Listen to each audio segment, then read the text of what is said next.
চারিদিকে দেখতে পাচ্ছি আমার শত্রুরা বেসিক্যালি। না, একটা কথা বলি, অনেকে আমাকে দেখে ভাবে যে আমার প্রতি কোথায় প্রচুর মেয়ে ভক্ত আছে, কিন্তু আমি খুব ভালো করে জানি যে আমার ছেলে ভক্তদের সংখ্যা অনেক বেশি। আমি গ্যারান্টি দিয়ে বলতে পারি, এখানে যে আমার বান্ধবীরা দাঁড়িয়ে আছে, কিছু মনে করিস না, একটু বাঁদিকে সরে দাঁড়ালাম। এখানে আমার যে বান্ধবীরা আছে তারা আমার যতগুলো গান জানে তার থেকে অনেক বেশি গান জানে আমার বন্ধুরা। আমাকে কোনো মেয়ে যদি বাই চান্স ফোন করে বা মেসেঞ্জারে টুকটাক মেসেজ ফেসেজ পাঠায়, আমি মেয়েদের সাথে কথা বলি মেসেঞ্জারে, ছেলেদের সাথে বলি।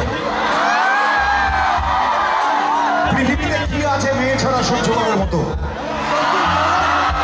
ঠিক বলছিল, এই জন্যই ছেলেরা আমাকে পছন্দ করে।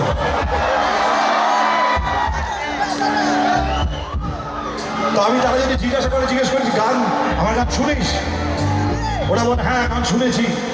আমি তারপরে প্রশ্ন করি কার কাছ থেকে গানটা শুনেছিস, বাবার কাছ থেকে না বয়ফ্রেন্ডের কাছ থেকে?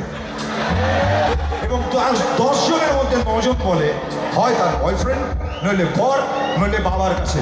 এই কিছুক্ষণ আগে এক বান্ধবী এসেছিল আমার সাথে দেখা করে, চোখ দেখাবে বর্ধমান ডিস্ট্রিক্টে ঢুকলে আমাকে মিহিদানা মিষ্টি মিষ্টি এসব পাঠায়, আসে নিয়ে আসে। ও বললো আমার গান আমি শুনেছি আমার বাবার থেকে, বাবার সঙ্গে ভিডিও কলে কথা বলানো। এনিওয়ে, কথাটা তা না, কথাটা হচ্ছে আজকে বান্ধবীদের গলার জোর বেশি না বন্ধুদের গলার জোর বেশি?